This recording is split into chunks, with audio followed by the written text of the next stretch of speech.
Mr. Mayor, please. Thank you, Mr. President. Budget, not just joking, Mike works. I told the President that we have exceeded Peduto time, so it's good to be back in council. I almost followed Councilwoman Smith to the left to sit down at the table, literally. But today's an important day. You know, we're going to talk about a budget, and a budget's more than just a bunch of numbers that go into specific departments. It really has to be a part of the whole mosaic. How does it affect city services? How does it affect the equipment that we need to be able to provide those services? How does it coordinate with the modernization and the upgrades that are needed? How does it affect neighborhood rebuilding? How does it affect the people of Pittsburgh? So let's go on a little journey. You know, it was back in 1816 that City Council took the opportunity to choose Ebenezer Denny, his name's up there, Revolutionary War hero, to be our first mayor. And we will be celebrating next year that 200th anniversary, our bicentennial of Pittsburgh as a city. You know, before that we were a borough, Pittsburgh, but then we went to Harrisburg and we asked could we become a city, and Harrisburg granted us that. And we wait patiently for a couple more things from Harrisburg. As we look at the city's budget, we have to understand that there is a very strong opportunity, not just to pass a budget for this year, but to look out as far as 10 years and to say we have created a fiscally sound city. The 2016 budget and the 5-year plan continues the work that we started to put the city on a path towards financial sustainability. This budget balances the need for increased and enhanced services for city residents. Let me repeat that. Increased and enhanced services for city residents, with the need to ensure long-term financial stability and investment in the city's infrastructure, communities, and our people. Long-term fiscal sustainability. It has a lot of different components in order to make it happen, to be able to truly have the standing that we need in order to be able not only to pass a budget for this year, but to allow it to be a roadmap. The 2016 budget and 5-year plan provides a solid foundation for the city's future and puts us on a path to long-term fiscal sustainability. On Friday, the Act 47 coordinators confirmed that the 2016 budget we submitted to them in September complies with the 2014 amended recovery plan. I'd like to thank them not only for their hard work and partnership over these past 2 years, but for the work that they've provided this city over the last decade. This plan provides balanced budgets every year, reduces the amount we pay in debt service so we can increase the investment in core services, provides a solid plan to address legacy costs such as pensions, retiree health care, and workers' compensation. It makes strategic investments in our fixed assets and our infrastructure. In order to be able to have a sound city, we have to reduce the city's debt. It was just a few years ago that our debt ratio, the amount of money we pay on our credit card, the amount of money that will never see one pothole filled or one police officer hired, the amount of money that we pay for decades ago borrowing, that debt ratio was higher than New York City's when they went bankrupt in the 70s. But we have the ability now to be able to pare it down, not just to a national standard of 10%, but even below it. Over the next few years, we will reduce the city's debt burden from 17.1% of the general fund, 17% of everything we spend just to pay off debt, and that's the next year, to only 8.8%, or half of that, in 2020. So what does that mean? What does that mean for the typical city taxpayer? Through a prudent financial management structure, that means that we will have the ability to put more into our infrastructure, more into our streets, our roads, our parks, our playgrounds, our rec centers, our senior centers. Through prudent financial management, we'll be able to responsibly borrow to increase investment in capital projects, and by the next few years, be able to double the amount that we put in from $25 million to $50 million per year just on our bonds. That also means that we have the opportunity, and I would say the responsibility, to increase what we're putting into our pension contributions. The city has steadily increased its contributions to the pension system, but we need to do even more, and we will. And we'll contribute $150 million above the minimum municipal obligation over the next 5 years. Let me say that again. We will contribute $150 million above what the minimal requirement is over just the next 5 years. And we realize that we have to do more to reduce workers' compensation costs. The cost of paying our workers to stay home. The cost of money that goes to really no services coming back because we haven't adequately trained or been able to work with our city workers. In addition to addressing the debt, the pension, and the retiree health benefits, the city continues to reduce its workers' compensation costs. Through our commitment to workplace and employee safety, we have reduced the number of injuries, both those requiring medical attention and those that result in lost time. We have to do more as well to bring in more money for the city from sources outside of city government or even local or county or state or federal government. And we've been able to do that. $50 million in grants and technical support over the last 2 years. We've received over $50 million in direct grant awards to city departments and leveraged funds for outside partners to obtain additional grants and technical assistance. With limited operating and capital dollars, it's important for the city to establish relationships with state and local governments, with national organizations such as the U.S. Conference of Mayors and the National League of Cities, the foundation community, and even the international community. Our local foundation support has never been greater. We have established solid partnerships with the local foundation community and are working together to address common goals. That's the financial side. That's the part of the budget that deals with the numbers and where we are on a fiscal holding. So now we have to ask, what are we doing with the core services, with what the public sees of city government, the uniforms, the folks that serve the people? The budget reinforces our commitment to invest in core city services to provide safe, healthy, and thriving neighborhoods to ensure that Pittsburgh remains a great place to live, work, and raise a family. First off, a special salute to our visionary police chief, Cameron McClay, and the men and women in blue. Last week, the FBI gave out its information regarding crime statistics in 2014. In 2014, Pittsburgh was the second safest city among the 12 benchmark peers, according to the data from the FBI. What does this mean? It means that the reforms that we talked about 2 years ago are starting to take hold. We still have a lot more to do. But as cities across this country see increases in crime, the city of Pittsburgh is one of those that is a leader in being able to address it. It's not enough, though, because if people feel that they're living in fear, if they feel that there is crime, then we still have to be able to address it, which means we need more of a police presence within our neighborhoods, which means we need more police officers. Over the past 2 years, we've done more recruiting of city police officers than at any time in the past decade, but we're going to increase it even more. In 2016, the city will hire more police recruits and move towards a continuous recruitment effort to achieve authorized staffing levels. But that's going to require a commitment from this council. We're going to need to find a new facility so that we can do for the first time, and have for the first time, 3 classes in 1 year. We're also seeing record amounts of permits being issued throughout the city. I have stopped taking shovels from groundbreakings because I have more shovels than Home Depot. But the increase in permits also require a change within the way that we operate city services. The modernization of the Permits, Licensing, and Inspections Office has been critical to be able to meet the need of this increased volume. Pittsburgh has seen a lot of activity and development in recent years, and it's highlighted mainly in the increase in permit volume and revenues. This is new housing. This is refurbishing of housing. This is commercial. This is new commercial. This is additional commercial.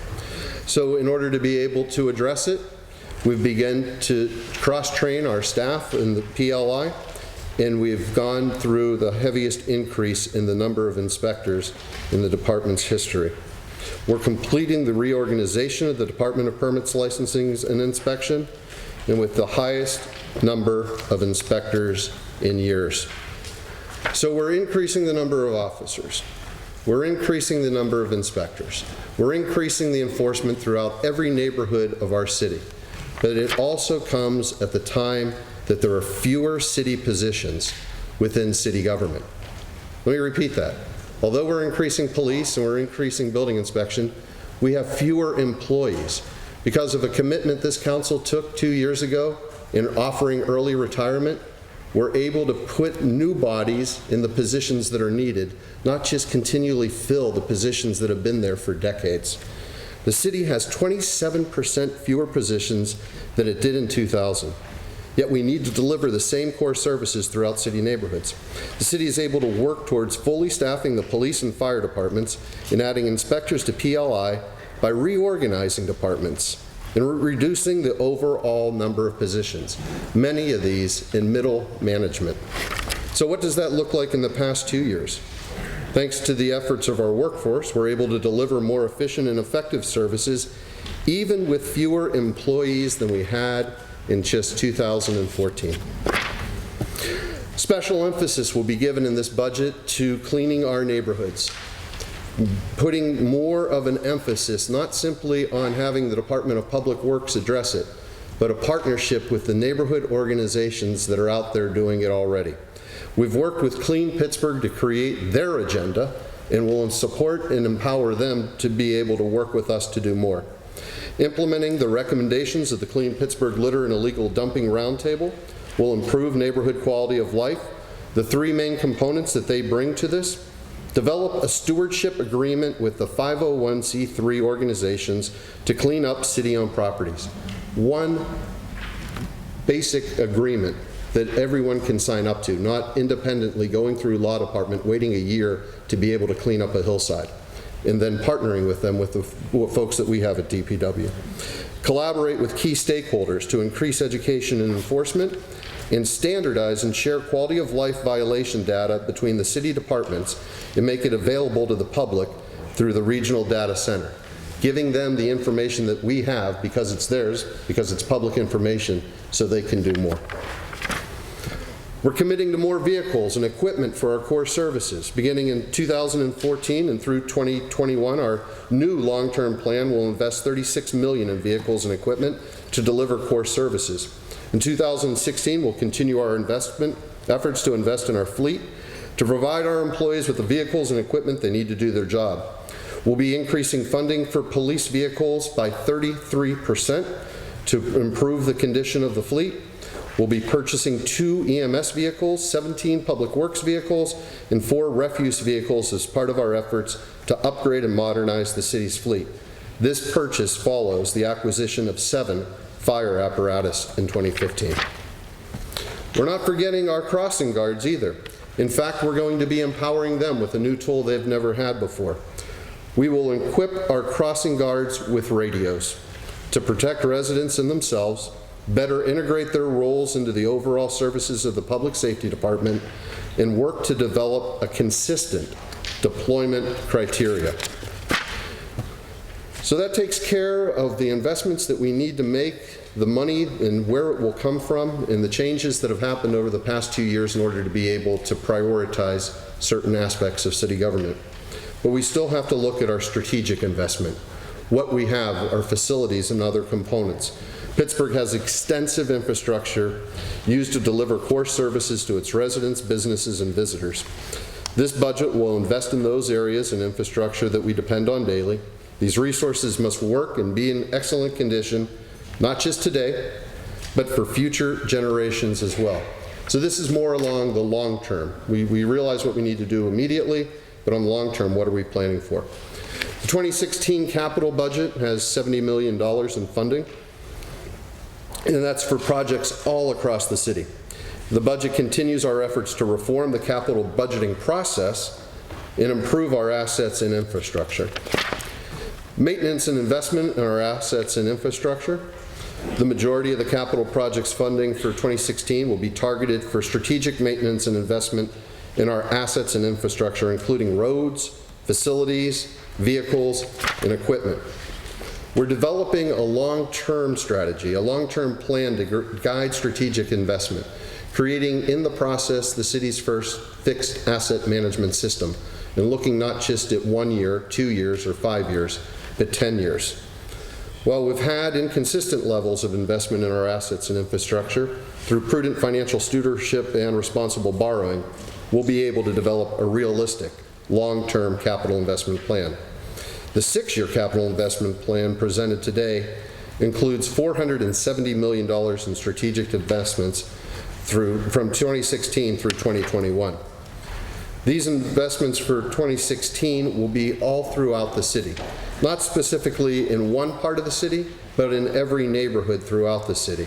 The 2016 capital budget will fund 300 separate deliverables related to capital projects. We'll be spending $15 million, more than we've spent in over a decade, on street resurfacing. The 2016 will dedicate almost $15 million to street resurfacing, the most funding in a decade, providing for about 60 miles to be completed next year. $125 million for improving public safety, recreation, and senior facilities.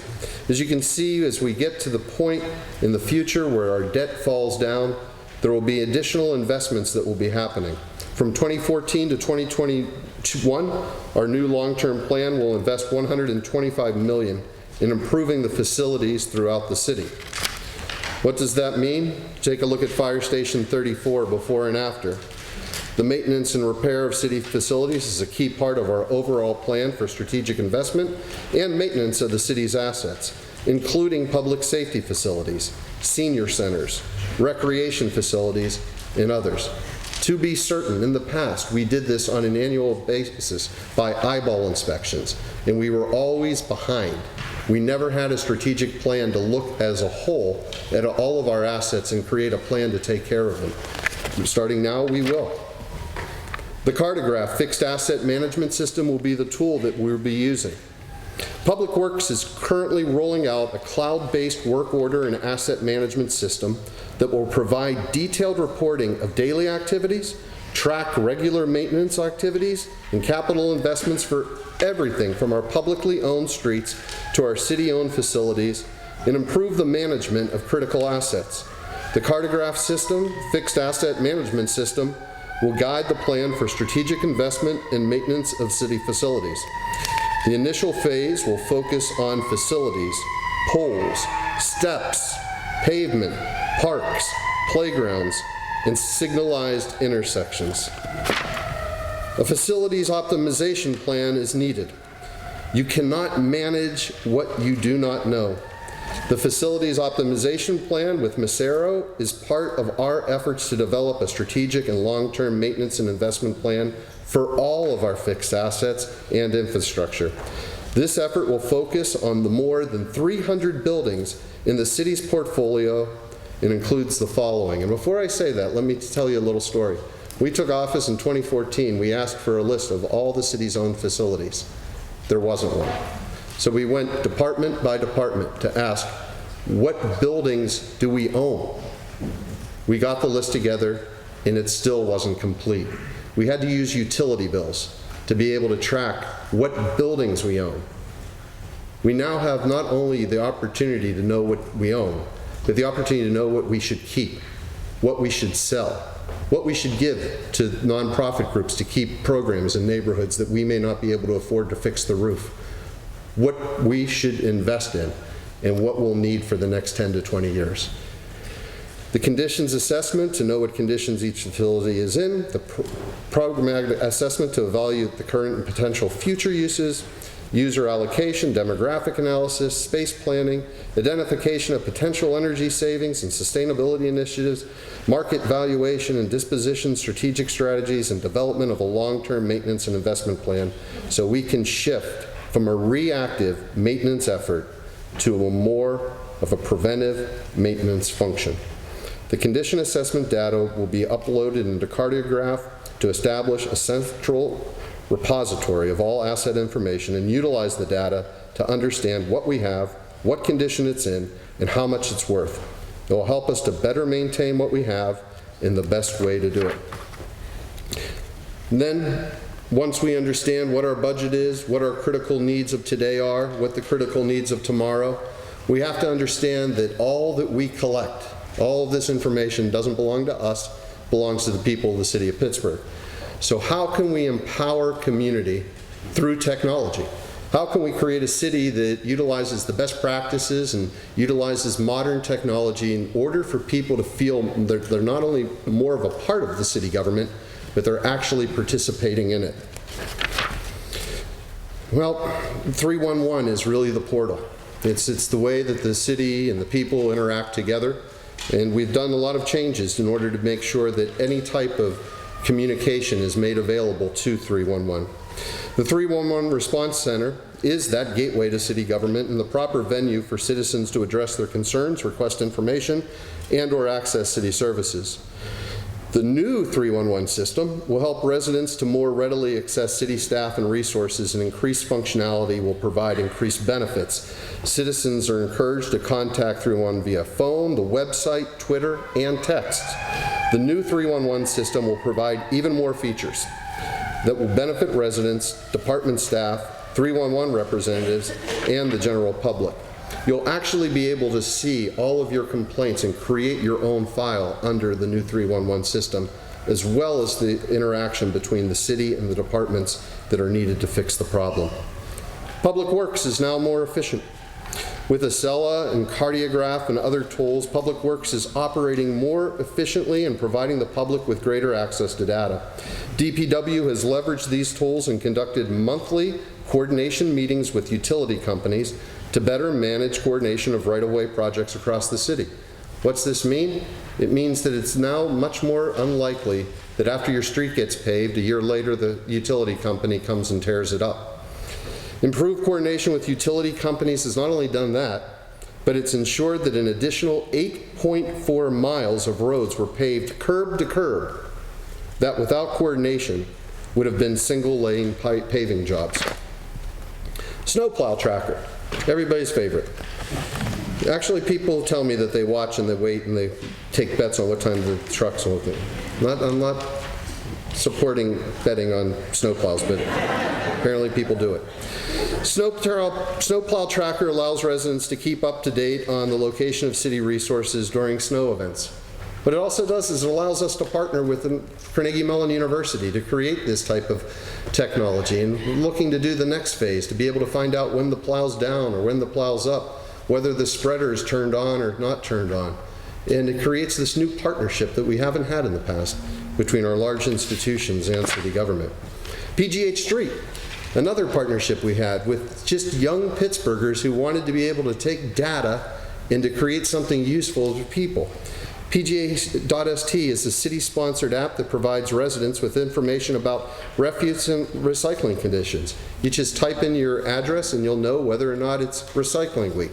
You'll be able to find out whether or not it's street cleaning day and be able to have that access sent to you to be able to tell you to move your car or get those recycles out on the curb.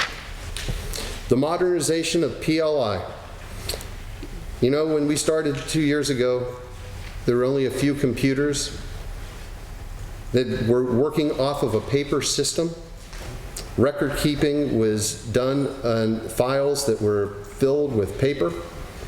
The modernized organizational structure and the staffing levels and the hired a national training firm to retrain the staff. We wired the office for internet for the first time in launching publicly searchable violation database. And we've gone from paper to digital record keeping, cut from 17 different databases within one department, down to 4. Online park facility registry.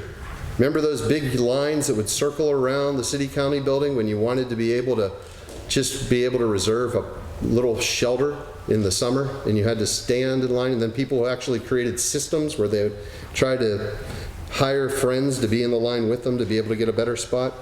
Well, we launched the online facility reservations website. Instead of requiring residents to come downtown and stand in line for permits for hours, for the first time in city history, residents can now visit the new registration site, create an online account, and view available facilities. The online shelter guide provides high-level information about location, capacity, and amenities of each shelter. And the park-specific shelter information sheets have pictures of each shelter along with a map of the park showing the shelter's location.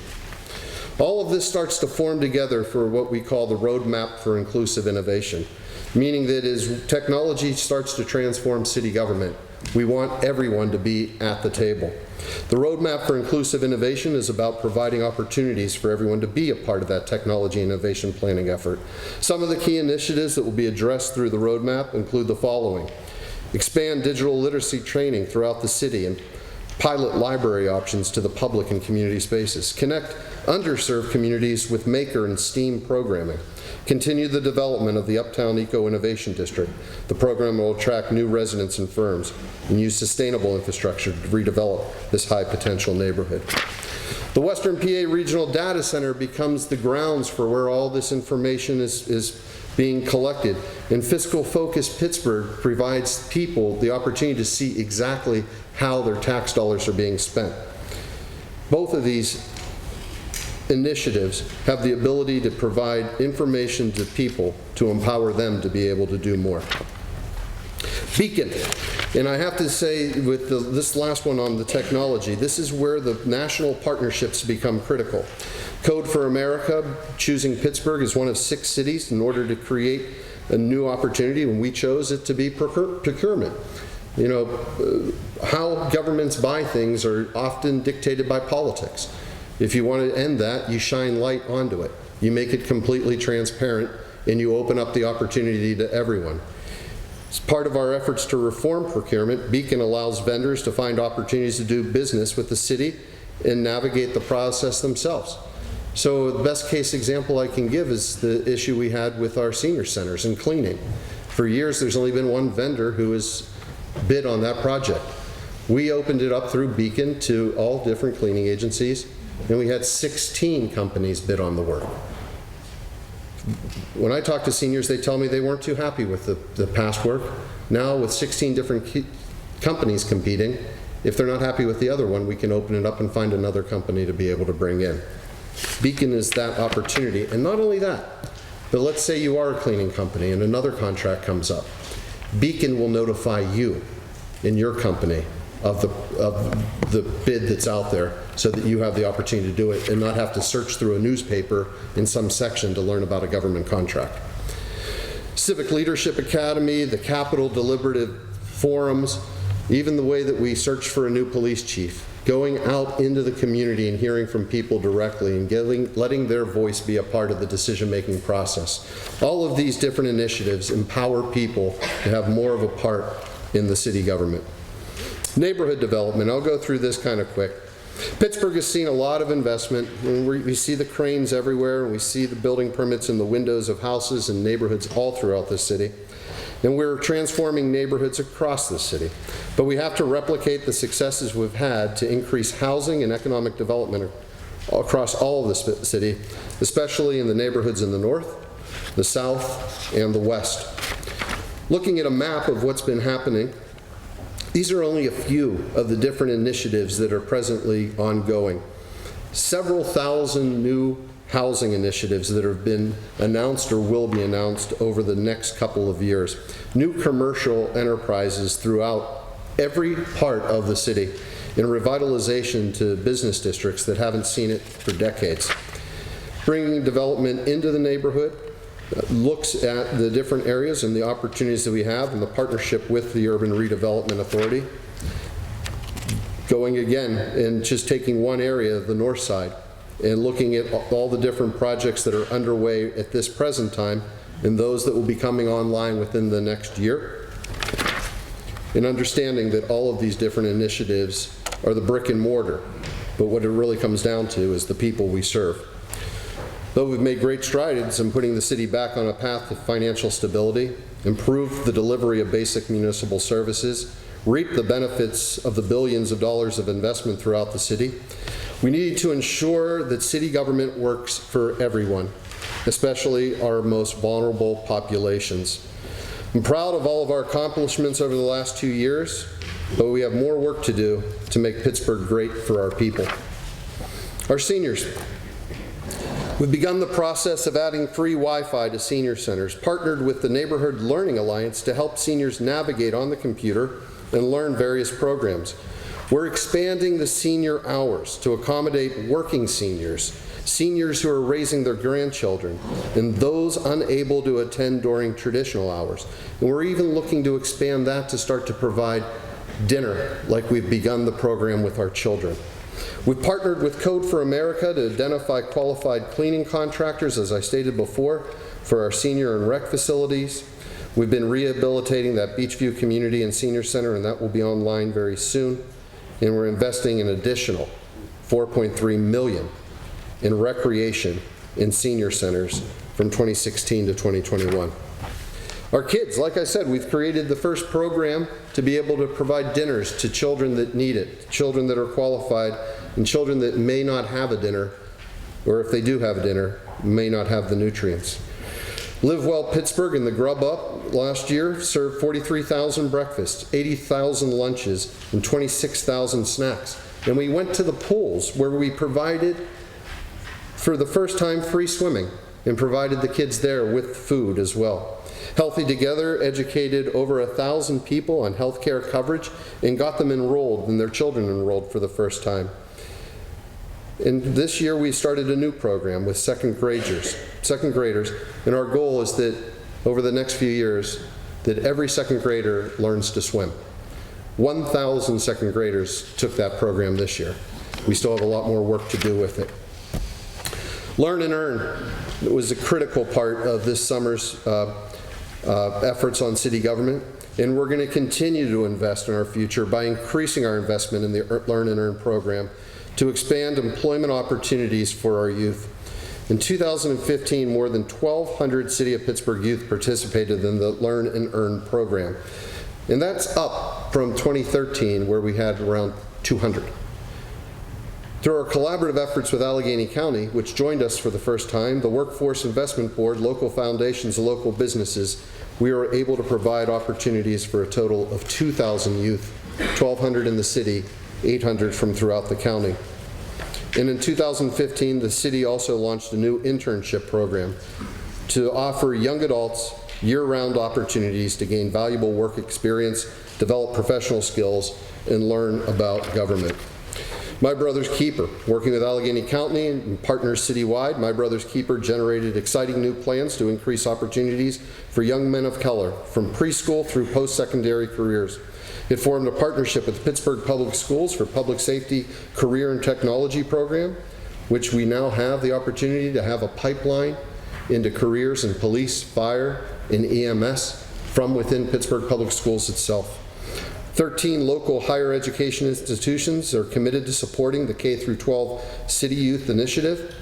We've launched Chief McClay's Youth Advisory Council and launched the Mentoring Collaborative, connecting African American men to youth. Veterans. When we came into office in January of 2014, the number that we were given was 487. That's the number of homeless veterans in the city of Pittsburgh. As of today, we have found housing for 428 of them. 88% of the homeless veterans in the past year and a half have been given a home. Launched Learning Hub, a free online and in-person education service that provides certification for skills to improve employment opportunities, hosted at the Google's offices in Bakery Square. And the Veterans Economic Communities Initiative provides a full-time staff person to my office to focus on improving veteran education and employment opportunities. And by the way, that will be paid by the VA. Affordable housing. 472 affordable housing units were built or developed this past year. They include the Larimer Choice Neighborhoods Plan, the Action Housing Uptown Loft, which is the only passive house for affordable housing in the country, Community Builders East Liberty Place, and Homewoods Finance Street Homes. The Affordable Housing Task Force is studying ways to ensure long-term residents in neighborhoods citywide share in Pittsburgh's growth. Putting all these pieces together. A budget is the manner by which we make program and service delivery decisions and allocate scarce resources, but more importantly, this budget is about people. Operating a fiscally sustainable government is critical to our future. It will allow us to deliver more efficient and enhanced services, It will enable us to make strategic investments in our assets and our infrastructure that residents, employees, businesses, and visitors depend on daily. It will support our efforts to fundamentally change how our city government works and empower communities. It will facilitate businesses and housing developments in neighborhoods across the city. And most importantly, it will maintain our commitment to our most valuable resource, our people. 200 years ago today, city leaders created a city of Pittsburgh. Today we stand with a budget that respects our past, invests in our future, and recognizes that the road to fiscal sustainability is a part of our future. Thank you.